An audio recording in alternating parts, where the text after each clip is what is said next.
Socrates உங்களுக்கு எத்தனை பேருக்கு தெரியும்? படிச்சிருக்கீங்க.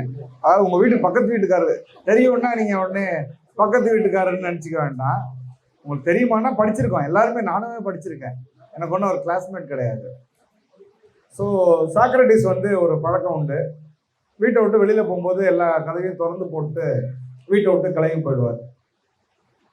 அப்புறம் வீட்டுக்குள்ளே வந்தோடனே கதவெல்லாம் சாத்திக்கிட்டு ப்ரைவசி இருக்கு இல்லையா, அதனால படுத்து தூங்கிடுவார். ஸோ இது ரொம்ப நாளாக நடந்துக்கிட்டு இருந்துச்சு. பக்கத்து வீட்டுக்காரங்கெல்லாம் வந்து நாங்கள் வந்து இந்த மாதிரி உங்கள் வீட்டை பார்த்துக்க வேண்டியிருக்கு, நீங்கள் ஏன் இந்த மாதிரி பண்ணுறீங்கன்னு கேட்குறாங்க.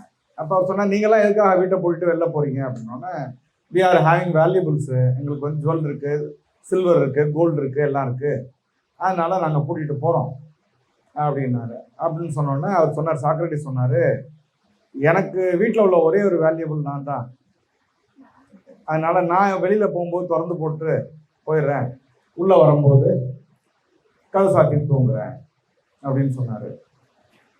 இப்போ இன்னைக்கு என்னோட பென்ஸ் காரை நான் ஹோட்டலில் நிறுத்திட்டு போகும்போது எனி வேல்யூபிள்ஸ்னு ஒரு டேக் ஒன்று கொடுப்பாங்க கழுத்து வாங்கும்போது. அப்போ நான் ஒரே ஒரு வேல்யூபிள் நான் தான், அதனால ஒன்றும் இல்லை அப்படின்னு. ஏன்னா அந்த பென்ஸை நான் தான் வாங்கினேன். உருவாக்குபவனுக்கு உலகம் சொந்தம்.